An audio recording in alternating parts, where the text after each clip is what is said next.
ఆత్మ పరీక్ష ఈ లెంట్ టైంలో మనకి ఆత్మ పరీక్ష చేసుకోవాలి. అందుకని పరిశుద్ధ దేవుడు పరిపూర్ణ దేవుడు. కాబట్టి మిమ్ము పిలిచిన దేవుడు ఎటువంటి వాడు? నమ్మదగిన వాడు. మిమ్ము పిలిచిన దేవుడు ఎటువంటి పరలోక తండ్రి పరిపూర్ణుడు, మీరు కూడా పరిపూర్ణుడు. Praise lord.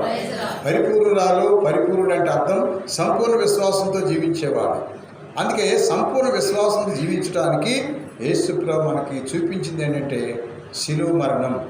అందుకే రోమాపత్రిక 5వ అధ్యాయంలో అంటున్నాడు, దేవుడు ఎలాగా పరిపూర్ణత చూపించాడు, ఆయన పరిశుద్ధుడు.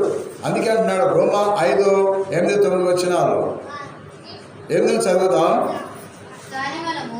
కానీ మనము పాపాత్ములై ఉన్నప్పుడే క్రీస్తు మన కొరకై దేవుడు మనపై తనకున్న ప్రేమను అది. కాబట్టి తండ్రి తన కుమారుడు మరణించాడంటే మన మీద ఎంత ప్రేమ ఉందో అని చెప్తున్నాడు. ఆయన మరణించినప్పుడు ఏది మామూలుగా మరణం కాదుగా. ఎటువంటి మరణం? శిలువ మరణం. Praise Lord. శిలువ మరణం మామూలు మరణం కాదు. ఎంతోమంది జబ్బు వచ్చి బలహీనత చనిపోయి ఉంటారు, యాక్సిడెంట్లు ఉంటారు, ప్రమాదాలు ఏవో జరుగుతూ కావాలని కూడా చచ్చిపోయిన కూడా ఉన్నారు. కొంతమంది బండికి తలకాయ పెట్టినోడు ఉన్నారు, కొంతమంది కిరోసిన్ కూడా చచ్చిపోయిన ఉన్నారు, కొంతమంది కాళ్ళు దూకేసిన ఉన్నారు, కొంత కావాలని కూడా వాహనానికి చనిపోయిన ఉన్నారు. కానీ ఇది మామూలు మరణం, ఒక్కొక్కరు కోరుకునేది. కానీ ఇక్కడ మన యేసుప్రభువు మరణం అది కాదు, అది చాలా విలువైన మరణం. Praise Lord. Praise Lord. ఒకసారి ఫిలిప్పీ పత్రిక 2వ అధ్యాయంలో మనం చదివినట్లయితే 5-6 వచనాలు. ఫిలిప్పీ పత్రిక 2వ అధ్యాయం 5-6 వచనాలు. ఫిలిప్పీలకు రాసిన 2వ అధ్యాయంలో 5-6 వచనాలు. క్రీస్తు యేసునందు ఈ మనస్తత్వముని మీ మధ్య ఉండనిమ్ము.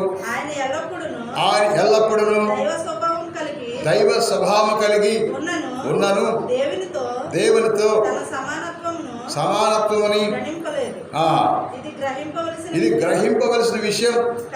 కానీ ఆయన తన్ను తాను రిక్తునిగా చేసుకుని సేవక రూపము దాల్చి మానవ మాతృగా జన్మించను.